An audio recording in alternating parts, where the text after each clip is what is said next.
Praise the Lord. கர்த்தர் நல்லவர், அவர் கிருபை என்றும் உள்ளது. நல்லவரை நாம் ஆராதிப்போம். ஏனென்றால் ஆராதனை என்றால் கர்த்தருக்கு நன்றி சொல்லுகிறது. கர்த்தர் இதுவரை நமக்கு செய்த நன்மைகளெல்லாம் சொல்லி, ஆண்டவரே இப்படிலாம் எங்களை தப்பிச்சிங்க, இப்படிலாம் நாங்கள் வழியில் நடந்து வந்தோம், தோல்விகளெல்லாம் சந்திக்க வேண்டிய நேரங்களில் இருந்தோம், ஆனால் நீங்கள் எங்களை தப்பு வச்சிங்க ஆண்டவரே, நல்லவரே உண்மை நான் ஆராதிப்பேன். தாவீது ராஜா இப்படி தான் கர்த்தரை ஆராதித்தார்.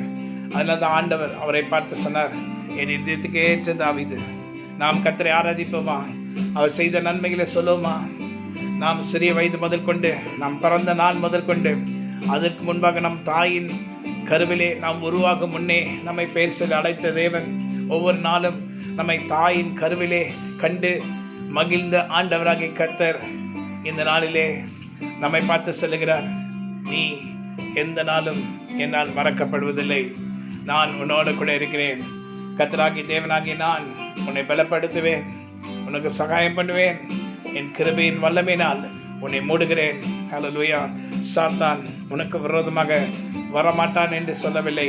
வந்தாலும் அவனால் உன்னை தொட முடியாது, உன் கிட்ட நெருங்க முடியாது, உன் குடும்பத்தை தொட முடியாது, உன்னை பார்க்க கூடாதபடி அவனுடைய கண்களை கர்த்தர் குருடாக்குவார். ஹல்லேலூயா. ஆண்டவர் சொல்லுகிற வார்த்தை, இஸ்ரவேலுக்கு விரோதமாக எந்த மந்திரமும் இல்லை, எந்த விதமான காரியங்களும் இல்லை, எந்த குறி சொல்லுதலும் இல்லை, யாரும் நமக்கு விரோதமாக எந்த காரியம் செய்ய முடியாது.